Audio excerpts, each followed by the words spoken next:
Welcome back to the sweatshop. In today's video, we're going to be working on this 2009 Subaru Forester. What we're doing in today's video is we are going to be replacing the front stabilizer links on this Forester. This is definitely a job that you can do in the driveway to save yourself some money. Of course, you got to make sure you take the necessary safety precautions. You don't want to be crawling around underneath your car without jack stands. So if you are going to attempt this, jack stands, very important. The next thing you're going to need to do is, of course, diagnose the problem and make sure you actually have the issue that we are going to be remedying. The stabilizer links as well as the bushings for the front stabilizer bar can cause close to what sounds like the same kind of sound. So make sure you test it appropriately. The best way to test the individual components is to have the car in its natural position at ride height with the suspension loaded up as normal. Then what you'll do is grab onto the stabilizer bar on either side where the link is and see if you have any play. Of course, I know I do, so I'm going to be replacing my links. That being said, if your beer belly is a bit too big and you can't crawl underneath the car to get to the sway bar link, well, a 4-post hoist is your next best friend. On a regular hoist, it is possible to do, but loading up the suspension on a regular hoist can be dangerous and I wouldn't recommend doing that. Same thing on jack stands as well. You don't want to do that. As for joints, you want to make sure you get something that is a decent joint. I would recommend the 3.5 joint. This is not that. This is a Chinesium joint that is by the same company that I buy my 3.5 from, and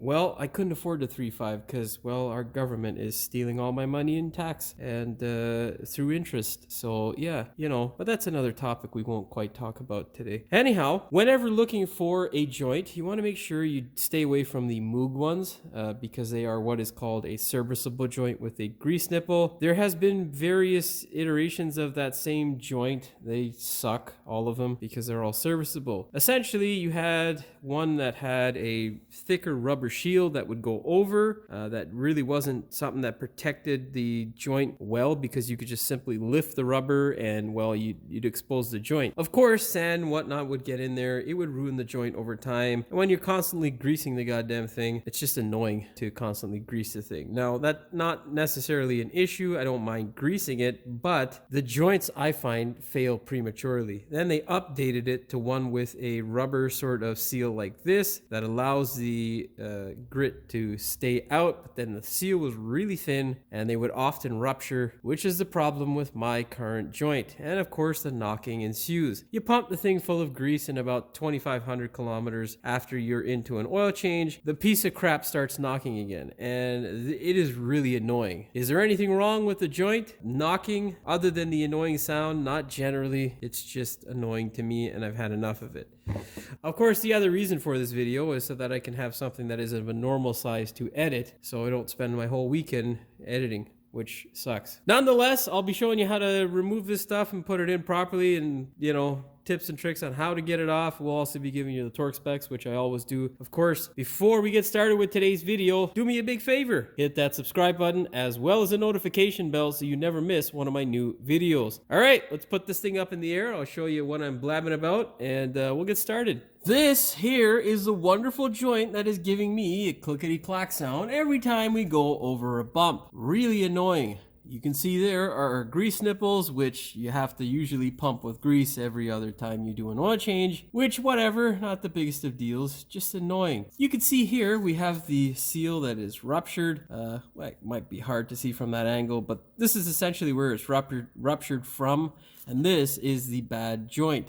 You could tell it when I have it on the floor and it's all loaded up. Like I said previously, that's how you test it. This thing will actually move a slight amount. In this position here, I can't get it to move at all. My bar, or bushings for my bar, are also nice and solid, so I know those aren't an issue because I replaced them when I first got the car. And of course, I knew from previous experience that I would be replacing these stupid stabilizer links at some point. Yes, they look beefy, which they are. It looks like a decent joint, but I would not recommend them. Every single set that I've had from our wonderful friends there at Moog has failed in this most annoying goddamn fashion where it just constantly clicks and you gotta warranty the stupid thing. Yes, there there is a lifetime warranty. I think I might have stated that, but there's no point if you're going to constantly be warrantying it every goddamn year or two. It's just annoying. Nonetheless, if you have the original, you'll need a 14mm socket to smash them off. And if it's the aftermarket Moog, it's either 15 or 17 from my experience, but it could be different. I don't know. And any other aftermarket's usually like, 15, 16, 17. I don't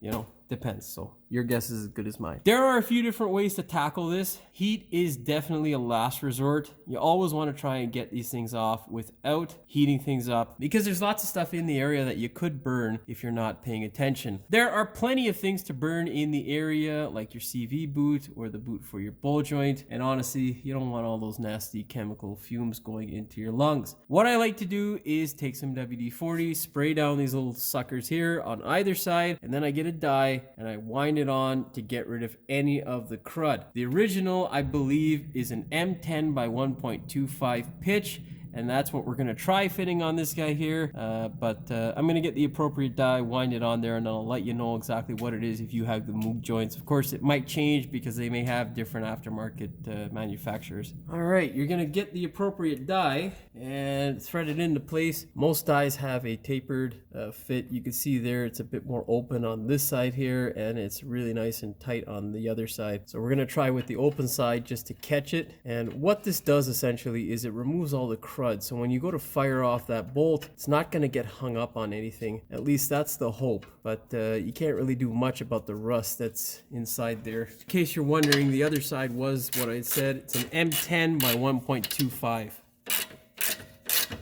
I'm going to spin this guy on like so. Now you can just back it off, switch it. That way you get the full cut right down to where the face of the nut is. Right, you can see there how much crud it's taking off.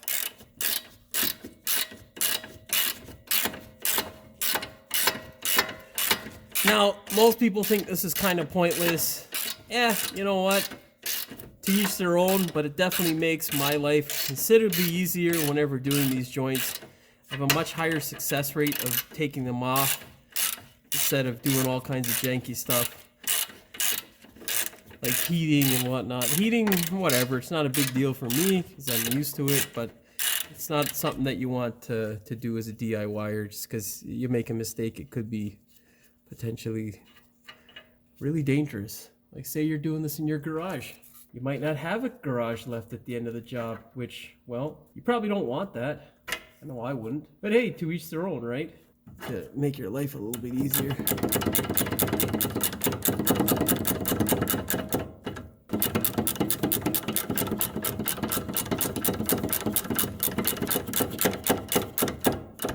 All right, now we're gonna spray all these guys down with some WD-40. Oh, stupid Jimmy, I did the top portion without filming it. All right, we're gonna give it a minute to sit with that WD-40, let it work a little bit of magic. Probably not gonna do much of anything, but what it does do is as this guy crosses over from the dry portion of threaded rod to the wet portion with the WD-40, it'll help it come off much easier. So when you gather that momentum, it's great. Now, the nice thing about the Moog and a lot of other aftermarket joints is they'll have a collar here that a wrench can slide over. And I think they know because they built such a shit product that they have to implement a collar into their design so that people would be able to return this pile of junk much more easily so that, you know, they don't fucking have a headache. Okay, let's do a 19 and see if that works. No. We're gonna go 18. 18, guy, 18, come on. Yeah, baby, 18, see? Now, our cheap Chinesium aftermarket does not have that collar. Nonetheless, not the end of the world. If for whatever reason this thing is super tight and I cannot get it off or easily loosen it up, what we'll end up doing is trying to break it by going the opposite way and tightening the absolute hell out of it and praying to God that the tension of the bolt on the rod shears it off over here, and then we can just pull the stupid joint out. Last case resort. If the heating doesn't work, heating usually gets to it all the time, so yeah. But your first step is exactly as follows. Thread that rod with a die, clean up all the shit, and now we're gonna get an 18mm wrench and a 15mm socket on a, yeah, we'll do a ratchet for now, just break them loose and then we'll air impact that shit out. Get your ratchet toe, Make sure you're feeling strong and loosen it up, guy. Oh yeah, so we got one loose there. Let's get this guy out here. Come on, baby. Oh. Oh yeah. These are so tight. All right, let's go do the other side.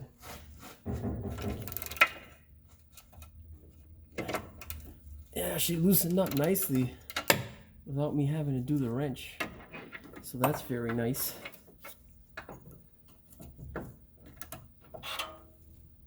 Oh my God. Oh yeah, baby. All right, well, let's go get our impact thingamabobber there. I got this guy here. Not a terrible tool, but they don't have much juice. And honestly, they don't work very well when it comes to stuff where you actually really need it, where you can't get in with a impact. So, but anyhow, it's decent for stuff like this. Like, I guarantee you, if I had that stuff torqued, it probably wouldn't break it free, which is rather annoying, but whatever. Just the way she goes, guy.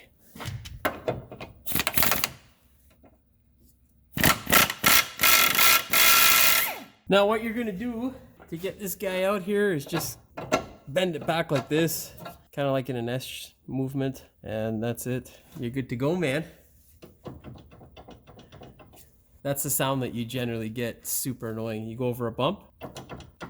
Goddamn annoying. Let's get the rest of this side done. We're gonna need our flex socket. Yeah, we might need a flex socket to install the new ones.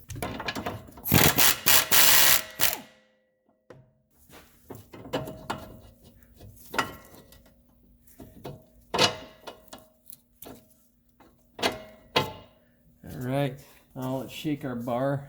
Yeah, baby. All right, go talk about some stuff on a bench.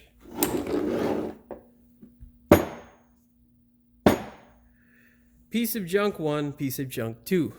You can see here, when it's like this on the car in its position that's not bothering it, the joint itself is relatively stiff. But when you put it into the middle here where it normally sits, I've got play. That's what the issue is, and that's why we can't remedy this goddamn thing. The other thing is it's got a tear somewhere up here. Oh, there it is right there. You can see a little hole there. The boot itself is really thin in this area, so I don't know whether something hit it or whatnot, but it's trash. And this is not the first time. Like, I've probably replaced like 20 of these things, and that's why I stopped using these goddamn Moog ones.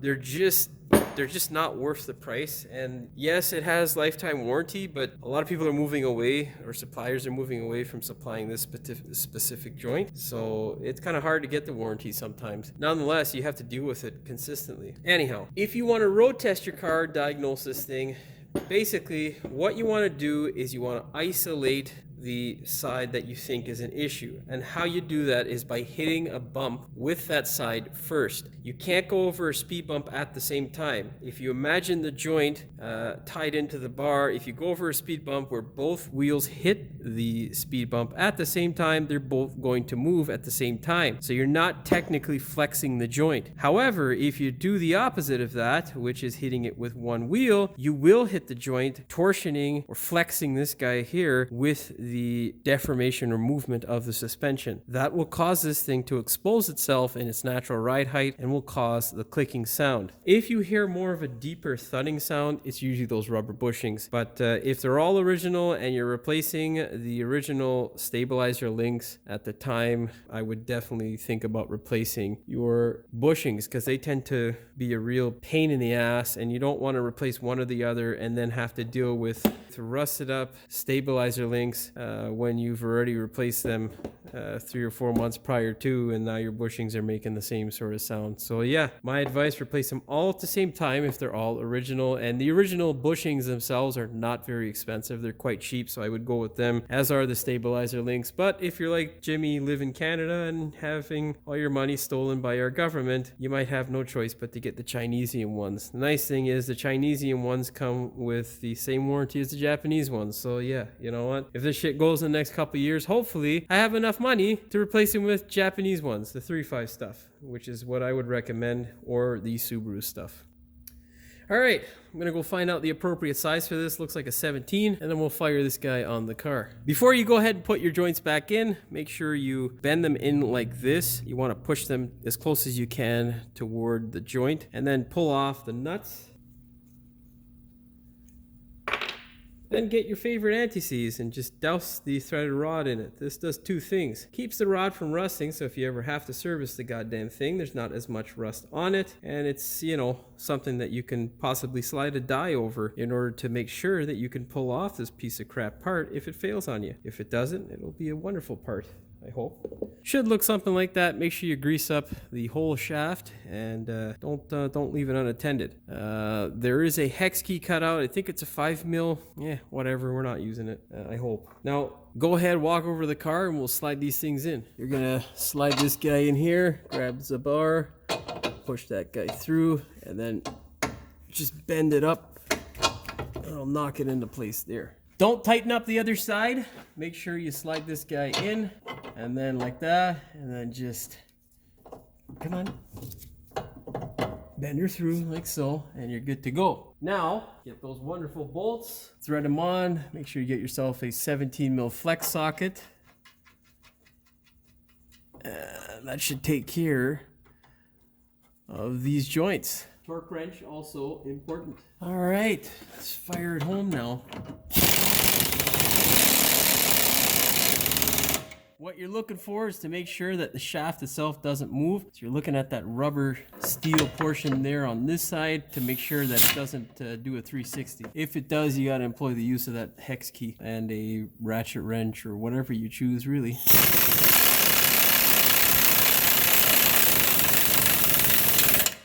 Once you get it nice and slightly tight or snug, good to go.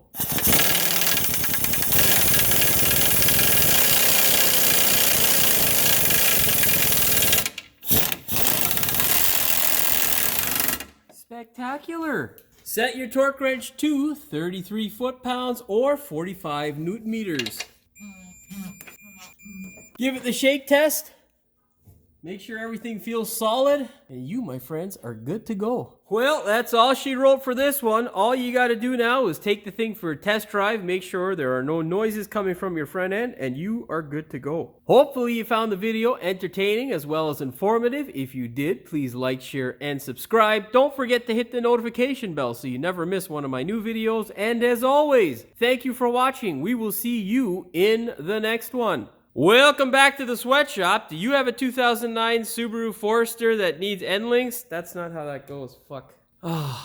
Welcome back to the sweatshop. In today's video, we're going to be working on this 2009 Subaru Forester.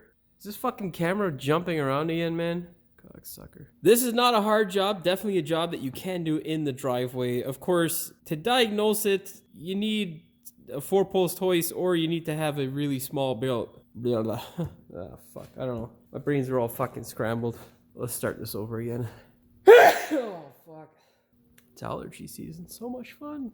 The piece of shit starts knocking again. Nonetheless, let's just move on from the joint. It's crap. We're replacing it. Oh man, this is like depressing. Fuck. I'm gonna start over. Fuck, man. Yes, they look BV. Because there's lots of stuff in the area that you could burn if you not like your bullet joint rubber here, the bushing in there, or the rubber. Jimmy, that's just a rubber. God, this is gonna be one long fucking video. There's tons of stuff to burn in the area, like the CV boot or the boot for your bushing, or your fuck's sakes. Now, if you are gonna use heat, good fucking luck, eh?